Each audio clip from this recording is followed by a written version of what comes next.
Hello everyone, and welcome back to the Road to 2000. As always, my name is Caleb Denby, and tonight I am going to be taking you through the Skilling Open Finals. And apologies if I'm not pronouncing that right. These Norwegian things, they're tough for me, as are many pronunciation questions. And of course, the finals took place, the final of the finals took place on Magnus Carlsen, the world champion's birthday. And it was, of course, between Wesley So, online rapid player extraordinaire, and of course, Magnus himself. And let's just not waste any time and get into it here. We have our games that I want to look at.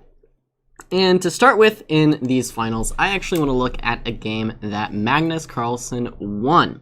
The story of this last match that they played, of course, the format of the tournament is there were two sort of mini matches that the players played. They split the first one and split the second one, so it went on to tiebreaks, which Wesley So, of course, did manage to win. But I wanted to focus on a few games in particular in that last matchup that were really decided in one of my favorite openings, the Caro-Kann. So let's see how the players each approached these positions. So to start with, Wesley has white here, and we see him go for e4, of course c6, d4, d5, e5, and then in this game, Magnus chose the move bishop to f5. So this is the main line of the advanced variation in the Caro-Kann. White takes this extra space with the pawn on e5, and black does what black set out to do and develop the bishop outside the pawn chain and aim for sort of a quote-unquote better French. Why is it a better French? Well, because the bishop is outside the pawn chain instead of passive behind the pawn chain. And there are many ways that players with the white pieces have tried to play against this idea. Right now, actually, the most popular is this move h4. This is sort of the trendy idea. This is what people are doing as of late. And we saw this move appear quite a few times, including in numerous games in the St. Louis Rapid and Blitz. This is sort of everywhere. This has sort of become the most topical line at the top level against the Caro-Kann. And black has been responding with this move h5, and then you end up in this position generally after e6 and bishop g5 and queen b6, and who knows what's going on here. These positions are super crazy. But that's not what we see in this game, and perhaps I should take this as a sign that this h4 variation is dying out, because I do think players with the black pieces have sort of begun to figure this one out and have managed to diffuse most of the problems that arise there. So Wesley picked sort of another sideline that we don't see too often against the Caro, and that's this move knight to d2. And I'm actually going to flip the board. We're going to take a look from Magnus's perspective now, because he was the victor in this game. So what's the point of knight d2? Why this strange looking developing move to start with? Well, the answer is quite simple. Black is aiming to play e6 and c5, as black often does in openings like the French, and of course the opening that we are actually in, the advanced Caro-Kann. This is the main plan for black to challenge the center of the board here. You play c5, you attack d4 a little bit, you can develop naturally with knight c6, queen b6. These are the common plans for black. So if white had instead continued with perhaps a more natural move, knight f3, we would likely see e6, something like bishop e2, and something like c5 is the main line stuff for black here. So what Wesley does with knight d2 is he says that after the move e6, I'm going to come first with knight b3 and challenge this c5 square. And now we're going to see that Magnus takes a really interesting approach to challenging this idea. First of all, he plays the normal move with knight d7. You want to build back up control over c5, and you're willing to not develop this knight out to c6, putting it instead on the c7 square in order to achieve this goal. And so Magnus plants the knight on d7, which is the normal starting point for black. Just challenging c5. White continues with normal development now, knight f3. The idea of knight d2 to b3 doesn't mean we're not going to still develop out naturally on the king side with knight f3. And then to continue here, Magnus differs from the mainline theory a little bit, and we'll see that he has a very specific idea in mind with this. Magnus plays the move h6, and this seems like a kind of a waste of time, right? Why are we playing the move h6? Well, it's just, of course, giving this bishop some extra space to breathe. It's also controlling the g5 square, which can be relevant sometimes. But importantly, it's not the natural developing move knight e7. And this is the move that is actually the most common, and that players with the black pieces generally tend to do. Mateo says, what about a5 after knight g3? I think you mean knight b3, and we'll see that a5 is actually definitely on Magnus's mind. But yeah, why not knight e7 first? And this is the idea that sort of struck me as strange in this game that Magnus was playing. Generally, everybody just develops this knight out to e7, and then the game continues. But we'll see that Magnus leaves this knight on g8 for a very particular reason. And that reason is, after h6, bishop e2, Magnus does want to play this move a5. And now this is very much uncharted waters here. This exact position, I think, has never really been reached at the top level, and we'll see what Magnus has in mind. So white should always respond to this move with a4. That's the short answer. Black's idea of playing a5, a4 against a knight on b3 is very, very typical. Really, in any position where there's a knight on b3, you can consider pushing the a pawn forward to try to shake it loose. And white's response is natural. You want to play a4. And we're going to see that white has a very strong plan against this move a5. And this is why it doesn't appear too often. But in this first game, Magnus actually had a great preventative move that sort of stops white's plan altogether. And that move is bishop to b4 check. And this is the reason why Magnus left this knight on the g8 square. Magnus wanted to play this move a5, and by leaving this knight on g8, Magnus has this extra idea of playing bishop b4 check that wouldn't otherwise be there had Magnus played the move knight e7. Why does this matter? Well, we'll have to check in on the follow-up game to really understand what the difference is. But for now, just trust me, this was brilliant for Magnus, and I will give you a hint why. Bishop d2 is actually not going to be a great move for white to try to prove the advantage. That classic principle that says when you have less space, you should trade pieces very much holds true here. And so Magnus would just trade the pieces on the d2 square, for example, bishop d2, and something like queen d2, continue with knight e7, and it's simply going to be a good version of similar positions that black often gets. Why is it a good version? Well, black's pieces are no longer stepping on each other's toes, as the bishop and knight often do in this opening, and black is going to continue with an eventual c5 and total equality here. So Wesley tries really the only try for an advantage, which is c3, keeping pieces on the board and forcing black to work a little bit harder to complete development. So Magnus comes all the way back to f8. And obviously, to a beginner, and even to myself at first, this looks kind of moronic by Magnus Carlsen. Like, what on God's green earth is going on here? Your bishop's on f8, so you play bishop b4 and bishop f8, and now it's white's turn, and white makes seemingly an improving move, bringing the pawn to c3, supporting the center, and getting this pawn off of a square where it was targeted by the bishop. What's not to like for white? Well, I'm curious if any of you can sort of tell me why moving this pawn to c3 is so favorable to Magnus. I'm curious what the chat thinks about this maneuver. What is Magnus's point with drawing this pawn out to c3? There's actually a couple really useful ideas.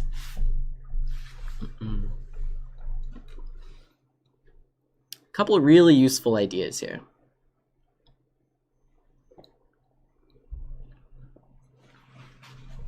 Creating a weakness on the light squares, says Mathis in the chat. And that's part of the reason why this pawn moves to c3. We'll see a little bit later on that Magnus is going to bring the queen out to b6. And this is very much in line with the plan of targeting this knight on b3, trying to push it around a little bit.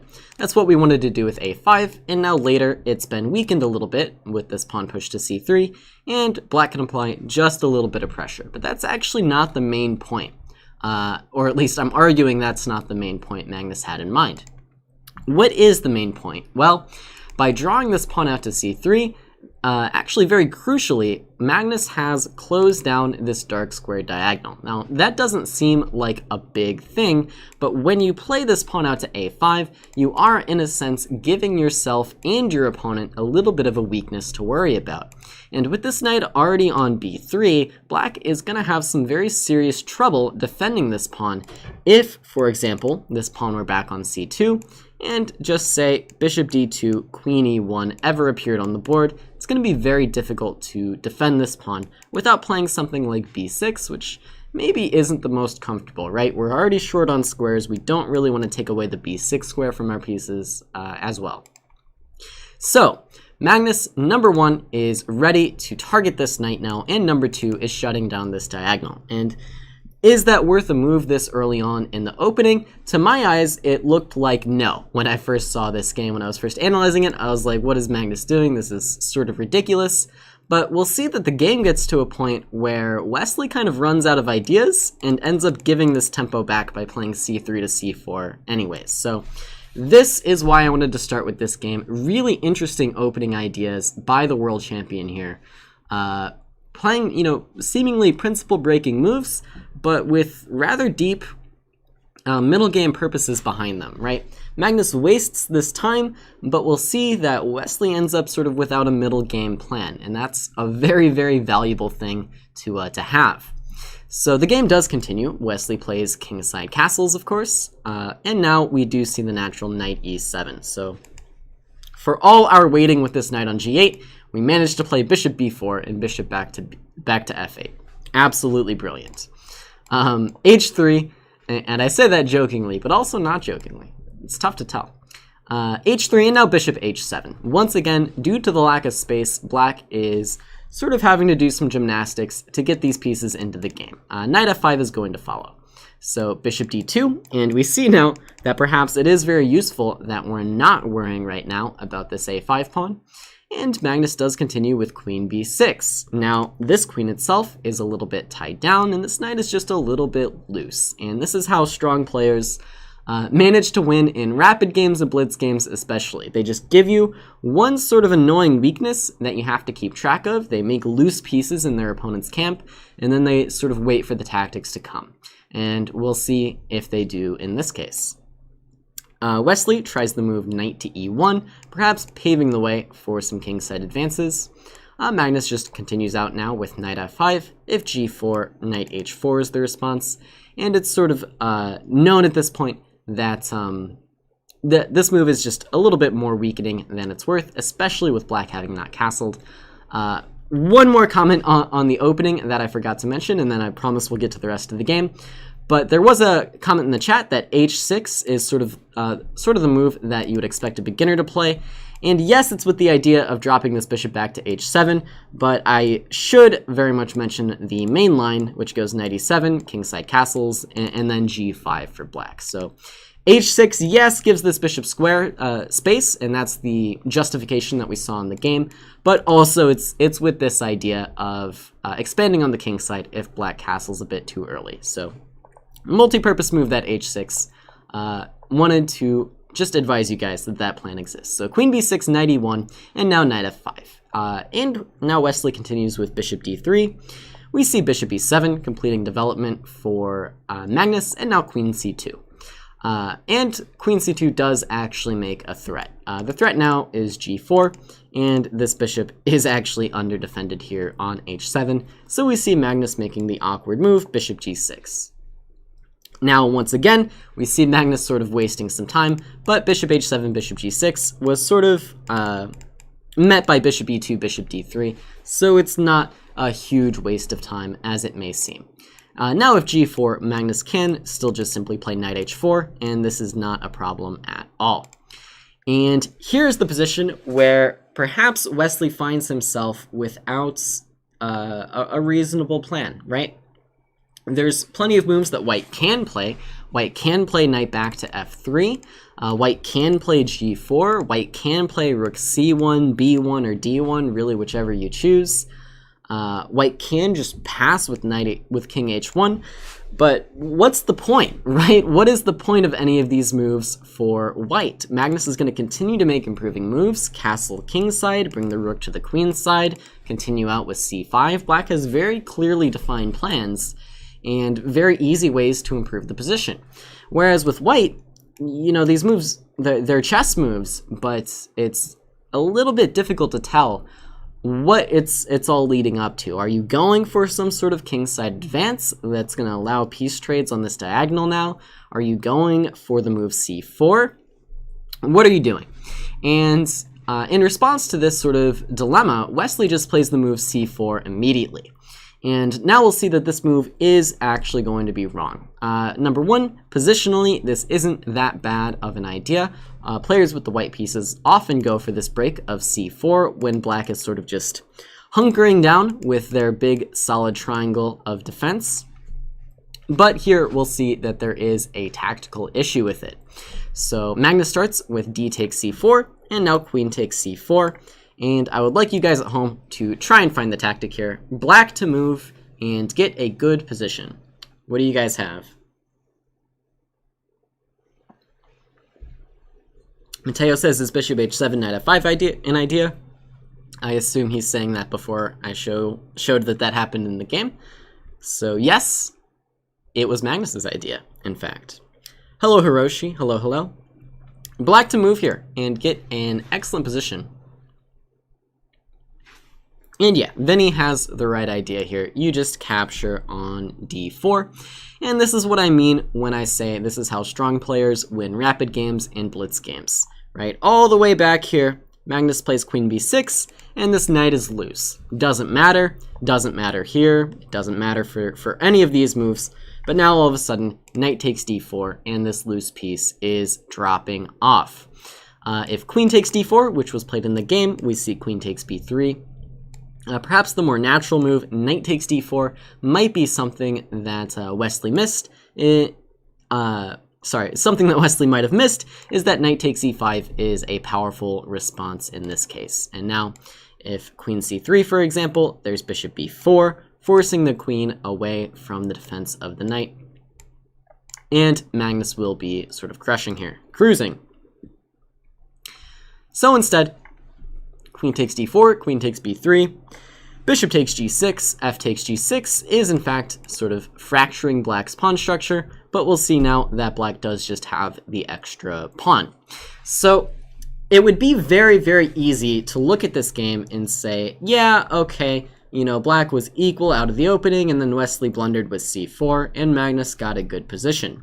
But I spent so much time in the opening because I think it's really sort of a brilliant game by Magnus here to put Wesley in this position where you just don't have a clear path to improvement. And that is sort of your worst nightmare in any middle game. If you don't see how you're going to improve your pieces, and even worse, if you do see how your opponent is going to improve their pieces, then you know you're sort of in a tough spot, even if objectively your position shouldn't be that bad.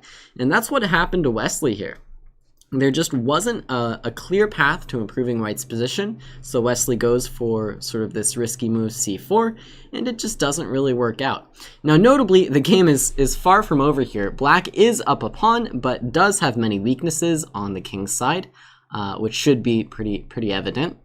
And white does have a little bit of a lead in development. White is castled already, and black has some work to do before the rooks get in the game, before these loose pieces, like the knight on d7, like this queen on b3, are totally safe. So Wesley tries this move queen e4 in the game to challenge this g6 pawn, but this just allows Magnus to castle kingside. Queen g6 would be responded to by knight takes e5. Bishop takes h6, though, was now the idea by Wesley. And of course, this is just a drawing attempt, I believe. If Magnus were to capture, I have little doubt that Wesley would go for queen g6 and queen h6 with, of course, a standard perpetual check. But that's not what Magnus has in mind, so Magnus plays the move rook f5 instead. Rook f5 just interfering with this queen and actually returning the pawn. Now, of course, returning the pawn isn't totally the truth here, because this pawn is still going to be very, very weak, and in fact could be captured immediately. But instead, Magnus goes for the better move, which is queen d5. Better in my opinion, at least, in a practical sense.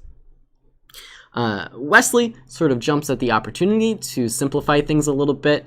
This is something that Wesley usually does very well. When things start to get out of hand, you'll often see him go into sort of damage control mode and say, all right, I'm just going to draw this game. All right, you've done enough, Magnus. You've shown me enough in this opening. You got the draw. I'm ready to end the game. So that's why we see queen takes d5. I think it's very much a stylistic decision that you would expect from Wesley So. Magnus now captures with the e-pawn, sort of trying to keep the pawn islands to a minimum. Of course, this is a strategic idea that's pretty well known. It's better to have one pawn island than two pawn islands, just because it gives you less or fewer weaker pawns in general. So e takes d5. And now we see the move f4 by Magnus Carlsen. And I want to ask you guys if you can find Magnus Carlsen's next move and the justification for it. I think it's pretty easy to find this move. It's a pretty natural move, but it's not so easy to find the justification, because white has a pretty tempting move in response as well. So black to move here, chat. What do you guys think?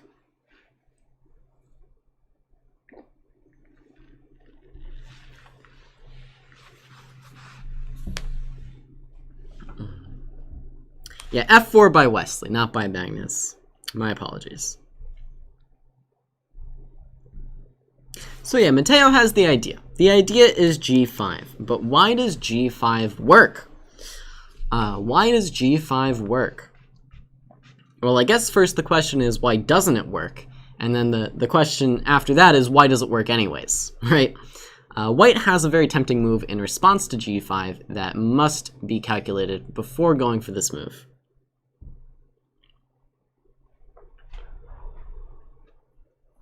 Very tempting response is available to Wesley. All right, nobody has it. So let me ask you, chat room, what are you going to do in response to g4, the rook retreating, e6, the knight moving, and f5, making big, glorious pawn chain. Big, glorious pawn chain there. Scary stuff. Scary stuff. It's big, it's glorious, it's terrifying. So what is going to be your response to the move e6 and g4? Yeah, connect 4. Wesley is threatening to connect 4. Are you going to let him do it? Are you just going to let Wesley connect 4 like that? Winning the game? Like, you've connected 3. It's going to be a while before you can turn that into 4. Or maybe not that long. I don't know. Now I'm just playing Connect 4. This is perhaps a better game. Throw in Bishop C5. Perhaps that's a little bit too bold. I'm not sure where exactly you are throwing in Bishop C5. Big and mighty. You've heard those words before. Don't understand the reference. So Magnus actually has a really great exchange sacrifice in mind here. And it's worth keeping track of these things, right? I think the exchange sacrifice may be the single most useful positional idea that sort of exists in chess, right? This is sort of the bare minimum you can sacrifice in order to change the position favorably, right? You know, sacrificing a piece to improve your position is oftentimes just not worth it, right? Pieces are just too good. You can't give your opponent something for nothing. But sacrificing an exchange, it's sometimes debatably not even a sacrifice, right? If it's a position where the rooks aren't doing well and where your minor piece can shine, then it's sort of just a favorable trade for the side losing the rook, right? If your rook was bad and the minor piece is good, then why not make this trade? And on top of that, Magnus is going to be able to make this trade, this exchange sacrifice, and completely wipe up Wesley So's center at the same time. So always be on the lookout for these types of exchange sacrifices. It really is a super, super useful way to just entirely change the dynamic of the position. Because on the surface, it looks like these pawns bad, these pawns not bad, these pawns not going anywhere. You know, why wouldn't white be better here? For example, let's say Magnus had played a move like rook a to f8, right? Now all of a sudden g4 and Wesley is winning the game. So let's say like a slightly better move like knight c5. Once again, g4 is going to come, so rook will have to retreat. And I don't know, even like takes, even just king here, and like I would prefer white. I would very much prefer white in this position if it sort of came to this point, right? These pawns are just scarier than these pawns, and I have double g pawns that I have to worry about. So what does Magnus do? Well, he just changes the character of the position entirely with the move g5, and he does so very favorably here. Wesley does continue with this move e6, knight c5, and now g4. But now we are going to see the point of Magnus's idea, which is to simply capture on f4, not allowing white the opportunity to connect the pawns so beautifully, and just sacrificing this rook. Wesley does accept the sacrifice, and now we see Magnus is able to capture this bishop on e3. And what is Magnus getting for this exchange? Well, for the moment, he is getting a pawn, although this pawn on e3 may potentially die. But what else is he getting? Well, now with the dark squared bishop off the board, this is the color complex that Magnus is going to look to dominate. And this is what you should really do whenever you have an unopposed bishop of any kind. You look to dominate on that color of square, especially when your opponent has a rook for it. So here we're going to see that while these pawns may look threatening, Magnus is going to set up a position where he's just able to easily neutralize these pawns using the control of the dark squares in front of them. Wesley continued with the move rook f4. Bishop f6 is a very natural start, applying pressure down this diagonal. Now knight c2 by Wesley is sort of desperately trying to capture this pawn. e2 by Magnus, rook f2 by Wesley, really trying to capture this pawn. But this is the move that sort of now entirely loses the game outright. Wesley had to try to go for more activity on this side of the board, something like rook g4. But it's a very tough position, and black is significantly better. So what's wrong with rook f2? Well, it just loses the game tactically, unfortunately. If you want to try to find the move for black here, go ahead and pause. Otherwise, here it is, just d4. And this is a pretty simple one that I'm sure you guys have seen before. Rook takes e2, and d3 attacks two pieces at the same time. Devastating stuff. So now rather than be down the exchange, Magnus has essentially the same position, except with two pieces for the rook instead of one. So now just clearly winning for black. You cannot take this knight, by the way, because of the bishop fork, so rook e1 instead. And now knight takes a4. Magnus just starts cleaning up the pawns. Knight takes b2 as well. And now this knight comes all the way back to d5 and puts itself on the e7 square. Like I said, total dark square domination is what Magnus is after, and that's what he achieves by putting the pieces here. These pawns are completely immobilized, double blockaded, and this knight even pressures the backward pawn on f5 just as an added little bonus. King g4 defends the pawn, and Magnus just starts pushing now, and there's really no response to this. Rook d1 was tried, but now b4. Can you guess Magnus's idea? Rook a7, and now b3. Rook d8 check, gets one set of rooks off the board. But now b2, king f4, and upon seeing the move knight d5 check, Wesley So just went ahead and resigned the game. Why does Wesley So resign? Well, if you go king e4, I'll simply make a queen and win your rook. And if you don't go king e4, I will simply win the game some other way. How am I going to win the game? I'm going to push this pawn up the board and make a second queen. Or, just make a queen. So that was the game between Wesley and Magnus, where I think Magnus actually took the lead. He struck first blood in this final match on his own birthday. So great for Magnus striking first blood. And let's recap what happened. We see Magnus play this slightly weird h6, but it's not that weird. Black has this idea of g5, but then sort of strangely it goes a5, a4, and then gives this bishop check and retreats back to f8. And what we saw is that this pawn was drawn out to c3. Seemingly insignificant. Surface level, this is just ridiculous play by Magnus Carlsen, but we'll see because of this, Wesley was really left without this middle game plan that he sort of really desperately needed. Now to sort of counter this idea, I want to look at another game by Wesley So, and perhaps you'll find the opening to be a little bit more familiar with some new ideas being introduced. So let's see how Wesley improves upon that first game, and we'll see if this bishop f8 to b4 idea was really so dangerous by Magnus Carlsen. We once again see the Caro-Kann on the board, e5, bishop f5, now knight f3, e6, and bishop e2. So how does this differ from the previous game? Well, Wesley now goes for the mainline stuff. Knight f3, bishop e2, sometimes called the short variation. This is how, they've been playing against the Caro-Kann for some years now. This is sort of seen as the main line of old. And Magnus once again repeats this move h6. And I think this is what Wesley was banking on.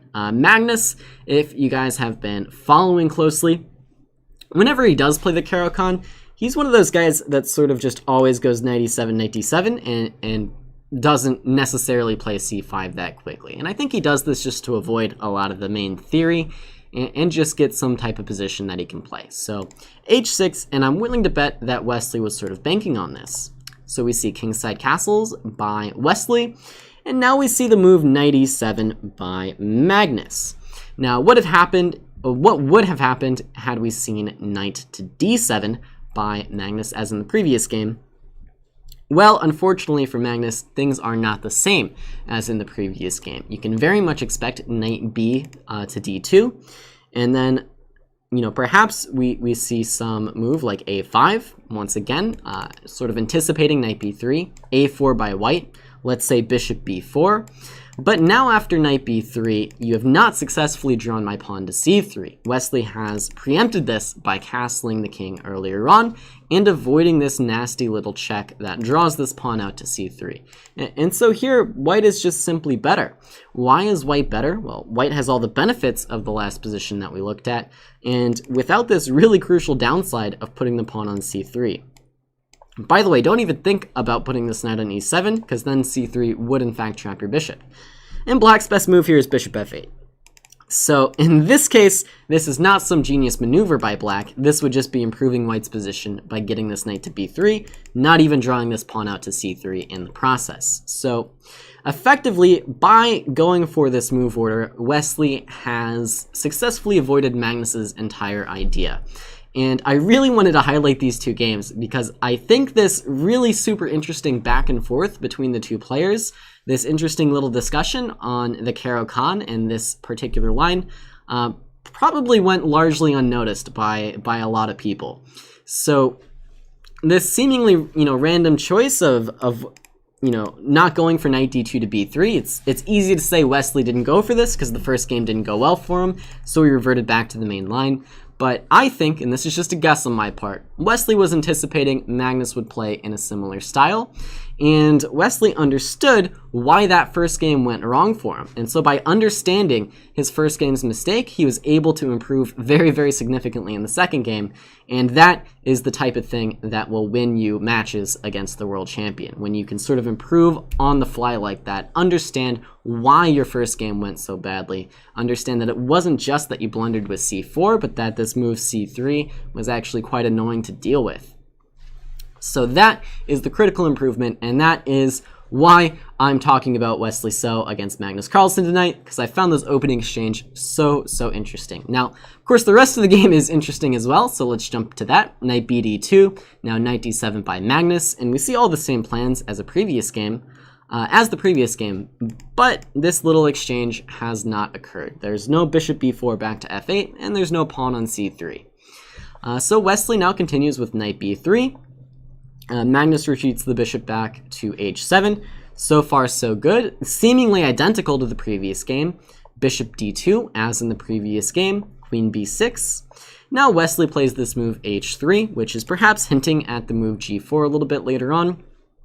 But in reality, I think it's sort of just a clever waiting move. What is Wesley waiting for? Well, he's waiting for Magnus to interfere with this bishop with the move knight g6 or knight f5. In the game, Magnus does choose knight g6, and then all of a sudden we see the move queen e1. And compared to the previous position, where Wesley couldn't find a plan to improve and had to go for the shaky c4, which ends up losing the game for him, here Wesley says, why is your pawn on a5? I'm going to attack that pawn and then win that pawn and then win the game.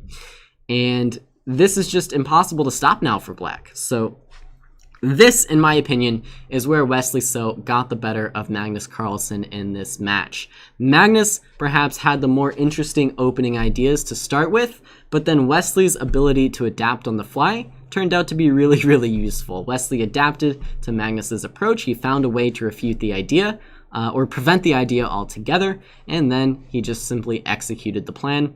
And like the professional that Wesley is, once he had a grip on the position, he just never let go.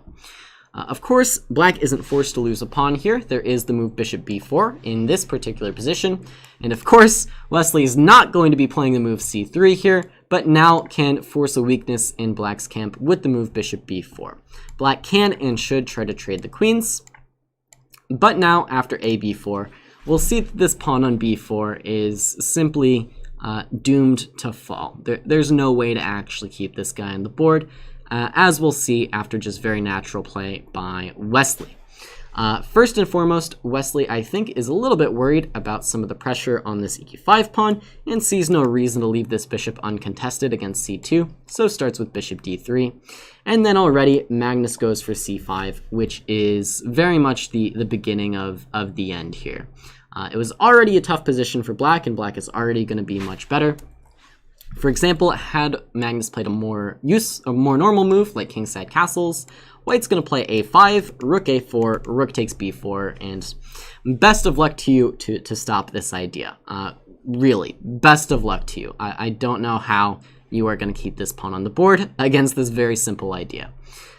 So c5 instead. It's a more active idea, maybe objectively. It's a little bit worse than the previous idea of just castling, but you know, it's going to be a game still. So Wesley captures on c5, Magnus captures on c5, and Wesley takes back on c5. Notably, I don't think you can really do anything else here. There's no way to win this e5 pawn, especially with the bishop here, so the trade makes sense. Now, black tries the move rook a5, but tactically this just isn't going to work out. There's bishop b5 check to start with for Wesley, and why is your rook on a5? It's not like it's attacking my c5 pawn. King e7 was the continuation, rook fe1, rook c8, and then Wesley comes up with a pretty nice idea to maintain the pawns here on the queen's side. So white to move and maintain the structure. See what you guys can come up with here. And by the way, just want to say there's another idea that is perhaps even better than what Wesley played, but for aesthetic reasons, I really do prefer what Wesley decided to play. This is in fact live, Peter Brankoven, but I am doing a bit more talking tonight and less chat interaction than normal. But here I am, talking to you guys in the chat room. So yeah, you guys have it completely right. Perhaps you've seen the game. But c3 is the nice idea for Wesley to maintain everything on the queen side and just keep a winning advantage. The secondary idea that is perhaps even better is this move knight d4. And it has the same exact idea. This pawn is just incapturable thanks to knight b3, which would fork both of the rooks. So in the game though, c3 played instead, and I really do like this for aesthetic reasons. Black captures on c3, notably if you take this. Of course, this is not ideal. So black takes, and then Wesley just plays b4. c3 just gets the b4 pawn out of the way so that Wesley can occupy that square himself and keep the nice little structure on the queen side of the board. And now Magnus plays rook a to a8. We see rook a to c1, knight f4, and this pawn is in fact going to fall as well. Bishop e4 on the board, a5, now f6, h4. just a little bit of maneuvering on the king side. Magnus is trying to open things up a little bit to find some counterplay over here because he knows he's just going to get rolled on the queen side eventually. And Wesley just plays a nice little preventative move to keep black from taking all this extra space. G5 is played anyways, but now G3, knight G6, and Wesley starts taking stuff. And by the way, I will say that perhaps Wesley's technique in this position wasn't the most accurate of all time. By opening up this H file, it actually turns out that black has a lot of counterplay and perhaps had chances to even save the game. But it wasn't meant to be for Magnus. And I should say that this one, I think, was played in the tiebreakers, and so it was sort of a 5-minute game rather than the 15 minutes that they were playing previously. But okay, with this opening of the H-file, black is now going to get some counterplay, so perhaps the move H5 was a bit more responsible by Wesley. But now after takes, knight H2, knight E5, yeah, all of a sudden there are some checkmating threats alive. And that goes to show the resilience of Magnus Carlsen. You know, he gets totally demolished in the opening, it's just losing on the queen side, and then out of nowhere there are checkmating threats.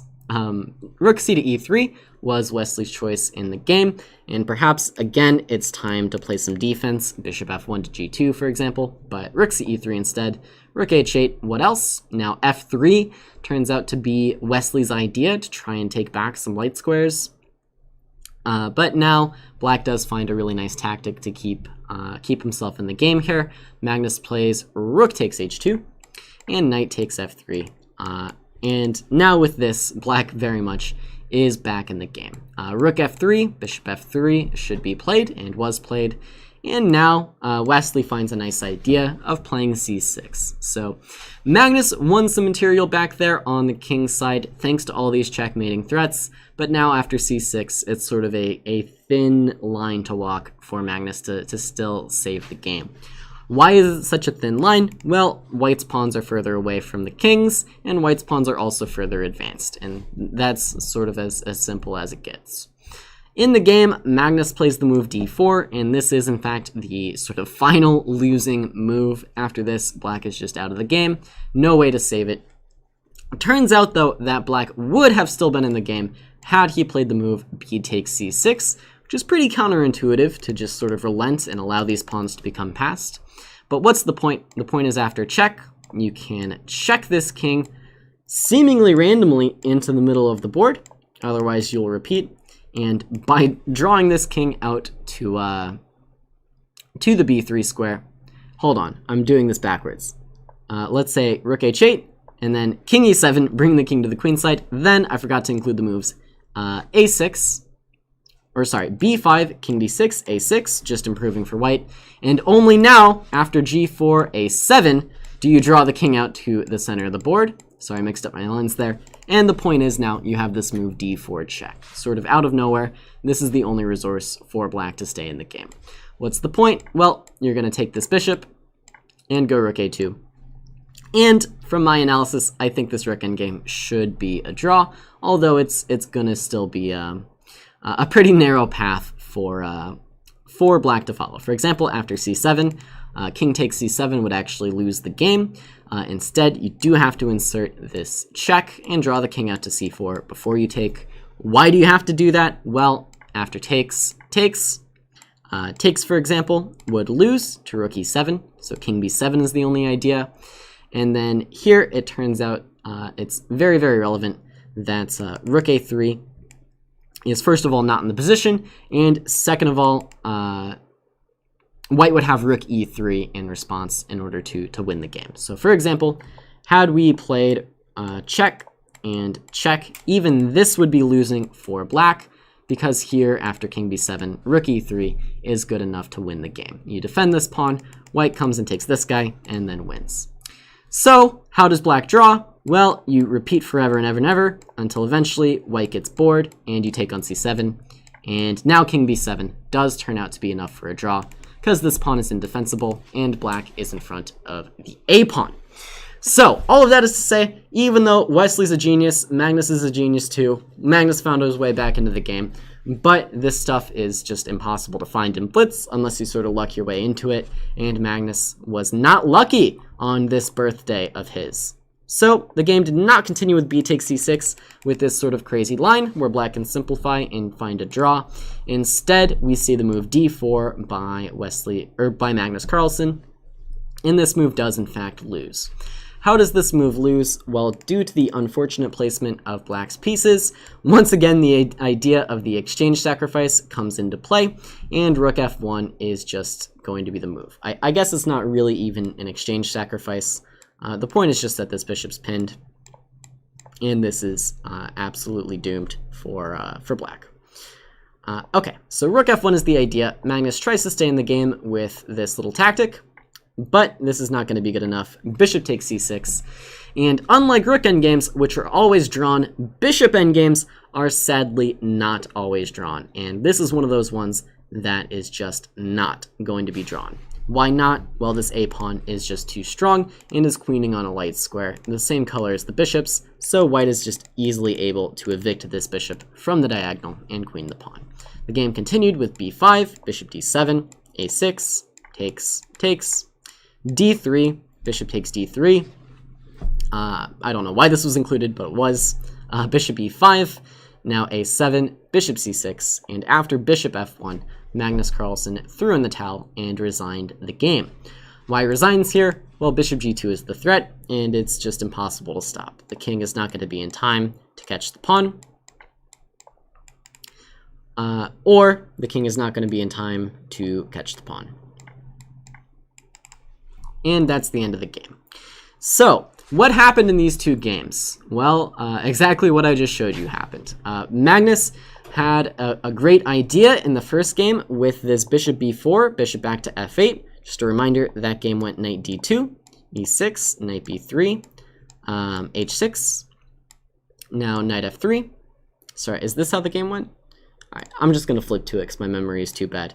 That game went knight d2 here, e6, knight b3, first knight d7, then knight f3, then h6, bishop b2, and then a5, a4. And here, Magnus had this great idea to go bishop b4 check, bishop back to f8, drawing this pawn out to c3. And because of that, Wesley got into a difficult position and ended up losing the game.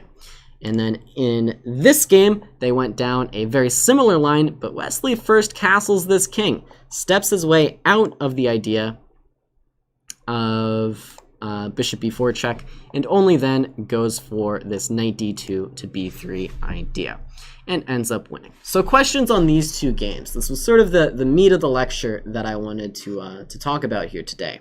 Questions on these two games.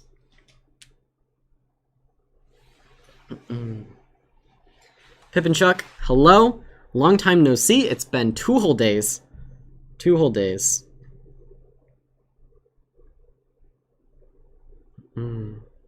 The chat is mad at me for touching my face.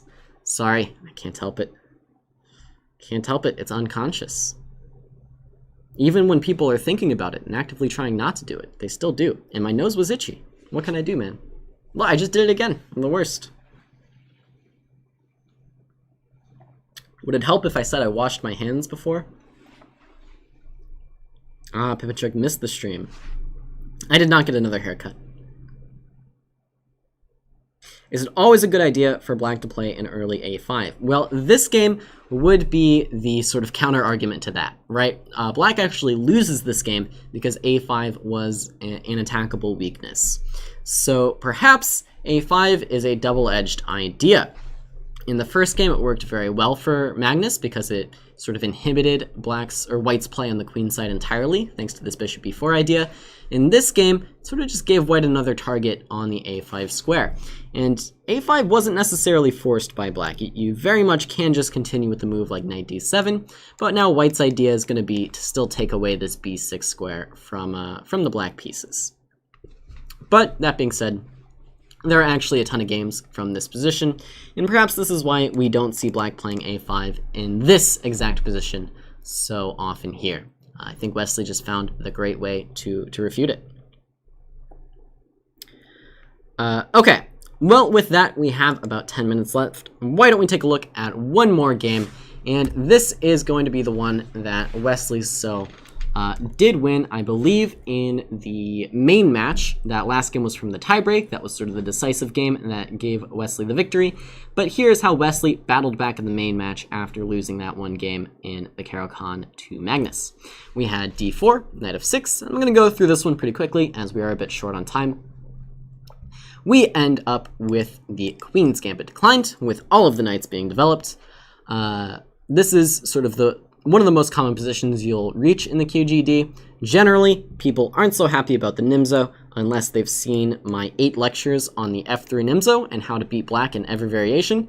So white oftentimes plays knight F3 to avoid this line, then black relents and goes into a QGD, and only then will white develop this bishop out, or this knight out to C3.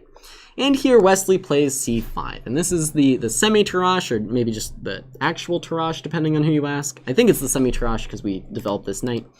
And this is sort of the most sort of challenging way that black can play in this opening. What do I mean by that? Well, with c5, black, of course, increases the tension in the center, sort of to the maximum, and is basically saying, black is basically saying, I am going to equalize right now. I'm having no more of this opening garbage where we both develop our pieces and I have less space. I'm playing c5. I am meeting you on the center, at the center of the board, right at the front lines. I am conceding no ground to you, and we will be playing on level footing.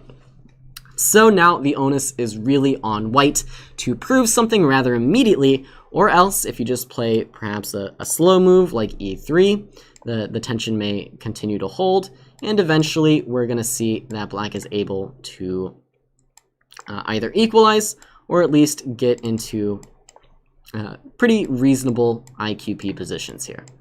Right? This would be an example where white has still a little bit more space, but is also settled with a weakness, and black tends to score well here. And just for example, if you play a move like bishop e2, then, for example, dc4, bishop c4, c takes d4, and if you play something like knight takes d4, you're sort of in danger of being worse with white already. So c5, an equalizing attempt, and there's sort of 2 ways to play against it. Number 1, you can keep the tension in the center for as long as possible, but then you run the risk of black sort of resolving the tension in a favorable manner, or you can do what Magnus does, which is just, all right, fine, I'll just take everything and we'll figure it out. So c takes d5 is Magnus's choice, and now black can either play knight takes d5 or the move in the game, c takes d4. We see queen takes d4 by Magnus. Now e takes d5, and it is actually black with the IQP. And here, rather than just play a slow game against the isolated queen's pawn, Magnus, perhaps taking into account the match situation in that he only needs to draw out in order to win, plays the move e4 and goes for a very simplified type of position after d takes e, queen takes d8, king takes d8, and knight g5. This bishop comes to e6, and now it's true that white could perhaps regain the pawn with knight takes e4, but instead Magnus perhaps plays for more with knight takes e6, and this is generally the move that players with the white pieces just play in this position. My database shows they've gotten here 16 times, and all 16 times this was played. And now when I was like looking around, clicking around at all these other games, generally they all end up going the same way. And that way is bishop g5, pinning the knight to the king, knight takes e4, regaining the pawn, and then white tries to be slightly better with the 2 bishops. And what we're going to see in the game is that Magnus just has a very strange aversion to capturing this pawn. Magnus just didn't want to capture this pawn, and then Wesley just was able to win because he had more pawns. It was sort of really strange to see, in my opinion. He starts with bishop c4, which is a perfectly fine move. It draws this king out to e7. No other way, really, to defend this pawn. Playing e5 would be asking a little bit too much, I think. You give up the d5 square, and this pawn itself is also not going to be super happy here. This bishop is, however, going to be super happy. So king e7 instead. We see kingside castles by Magnus, now knight bd7. Rook d1 by Magnus, again, just making no attempt at all to take this pawn back on e4. We see rook c8 by Wesley So. Now this bishop drops back to c2. And black plays a6. And I want to sort of highlight this move because it's the move that really strong players play, and it's also the move that really weak players play. Like this comment was actually made in the previous game about Magnus playing h6 at some point. So why does Wesley play a6 here? Well, you get down to the lines and you realize that a lot of the time in these types of positions where black is a little bit behind in development, it's so critically important that a piece doesn't land on b5 at the wrong moment. Like, you are 2 moves away from a knight being on d6, and a lot of the time it's really worth it to play a6 just to keep this knight out of the game. Now, when is it not worth it? Well, it's not worth it if knight b5 is sort of an empty threat, if there's nothing happening after knight b5, but it's also not worth it, of course, if you're like losing in the center of the board. If white is doing things on the other side or in the center, then moves like a6 definitely aren't called for. But in general, knight b5 can be a really dangerous idea in these types of QGD, Queen's Gambit positions, where the C and D files have been opened. Just want to mention that in general, be on the lookout for knight b5 ideas, and be aware that a6 can be a good response. And now Magnus plays bishop e3, and this is sort of the move that takes it over the edge for me. This technically isn't the inaccuracy that gives black the advantage, but this is the move that I think shows that Magnus is just in the wrong frame of mind for this position. I think in Magnus's mind, look at these bishops, they're great, my position's great, I'm doing so well, who cares about a doubled e-pawn, I have that blockaded anyways. But I think really the correct way to look at this position is, okay, yeah, I have 2 bishops, but I'm down a pawn, right? I am down a pawn. And the move bishop g5, I think, just really very much is called for here. You have to take this pawn back at some point. For example, in the game, bishop e3, rook c6 was played. Another just improving move by Wesley So, keeping track of this e6 pawn as well before trying to go about the business of developing this bishop. Rook a to c1, and now king d8 is played, and perhaps this shows that bishop c4 was a good inclusion by Magnus to draw this king out here and then have it retreat later on. And now bishop d4, and again, I think this is just a little bit too nonchalant by Magnus Carlsen. Once again, you need to go bishop g5, and you need to take this pawn back. This is something that you have to do, otherwise you're down a pawn, and pawns are good. Like, I don't get it, Magnus. What are you doing? Pawns are just too strong. For example, if black were to try something like h6, simplest for white is just to take this and take this back and not be worse. Maybe be slightly better, because this e6 pawn can be a little bit weak sometimes. And if you try king e8 to keep everything, well, now this is a little bit too much. For example, knight a4 opens the c file, and this rook is going to be able to invade to some nasty squares. So what happens in the game? Well, in the game, Magnus plays bishop d4, and this allows black to just develop with the move bishop d6. Perhaps this is also the hidden reason behind the move rook to c6. Why is bishop d6 such a critically important move? Well, now, in all those lines that we just looked at, where knight a4 happens and there's an active rook on the c file, black is ready to defend the c7 square, play king e7, defending the c8 square, and sort of just consolidate entirely. And that's what Wesley So does, and after he finishes consolidating, an extra pawn is an extra pawn, even if you do have the bishop pair. So knight a4 was played in the game. This was still the right idea. We see rook c1, and now king e7, and all of a sudden, all of black's pieces are in the game. All the knights are on reasonable squares. The bishop on d6 is a powerful piece, and this rook is sort of next on the agenda. How do you stop this rook from coming into the game, for example, on the d file? And the answer is you can't. So, at the end of the day, Magnus Carlsen just down a pawn. That's all. And that was the story of the game. The game did continue pretty naturally. Wesley brings this knight out to d5, and then as we do run out of time, I do just want to sort of fast forward, because the heart of the game is over. Wesley has the extra pawn and is just going about the business of converting it now. Knight d3, by the way, really nice move. Not afraid to bring this pawn to the super far advanced square on d3, keeping in mind that the simpler the endgame, the more powerful the kings, and Wesley So's king is much closer to the action than Magnus's. So b3 played instead. Now king d6, king activity is important. f3, knight back to c5, defending and attacking. fe4, knight e4, now e5, and it's no longer a doubled extra pawn, it's just a pure extra pawn. And here, knight c3, and look out, this pawn is coming down the board.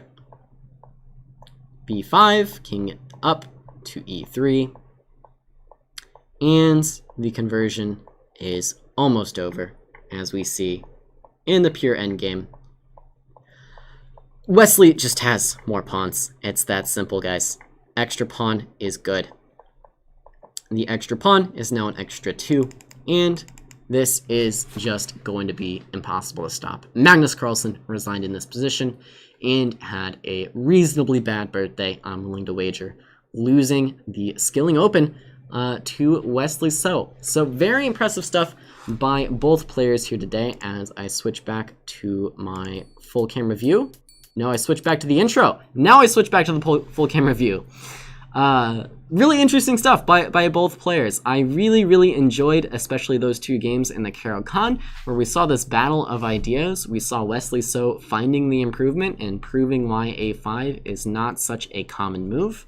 And we saw then, in that last game we covered for the 10 minutes, we saw Wesley winning with an extra pawn. It's as simple as that. Wesley had an extra pawn in the opening, Magnus didn't take it back, and then Wesley So just converted with ease, as he so often does. If you guys are watching live, please stay tuned. We do have the endgame class on YouTube, Pip and Chuck, not on Twitch yet. That comes after. So we'll still be right here on YouTube with the endgame class, and I'm gonna go over more rook endgames. Aren't we all so happy that this rook endgame theme is just never going to die? I could talk about rook endgames for the next 3 years and not run out of material. So we're gonna do more rook endgames on the endgame class directly following this. With all that being said, thank you all so much for watching. As always, my name is Caleb Denby, and I will see you next time.